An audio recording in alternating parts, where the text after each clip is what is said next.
मराठी भाषेला अभिजात भाषेचा दर्जा, पेढे वाटून व फटाके फोडून आनंद साजरा।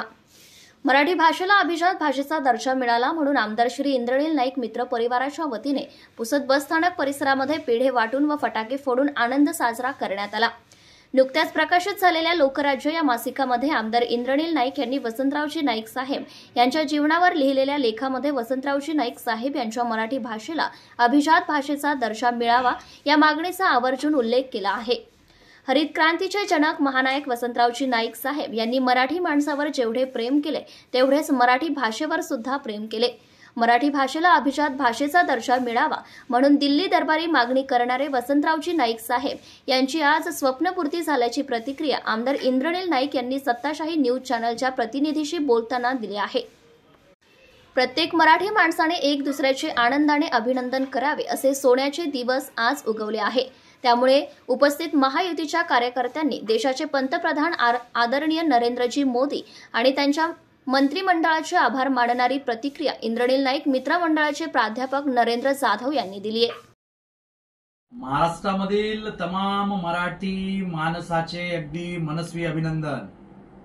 नव महाराष्ट्राच्या जडणघडणीमध्ये ज्यांचं मोलांचं योगदान राहिलं त्या वसंतराव नाईक साहेबांच्या स्वप्नांची पूर्ती या झालेली आहे।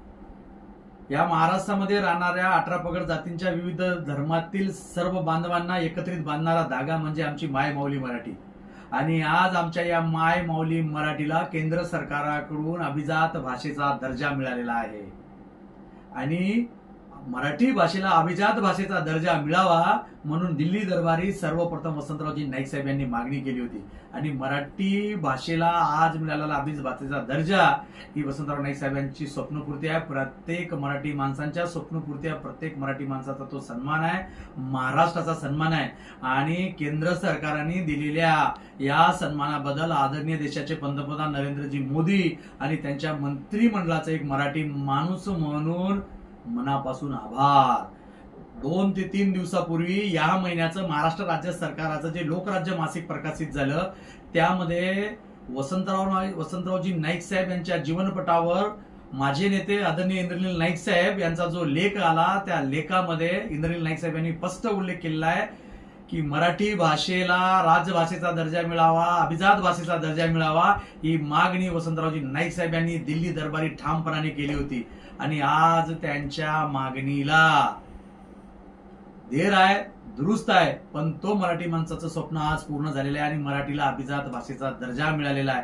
म्हणून तमाम मराठी माणसाच्या वतीनं केंद्र सरकारचं आदरणीय मोदीजी यांचं आणि त्यांच्या मंत्रिमंडळाचं यासाठी मनापासून आभार। जय महाराष्ट्र।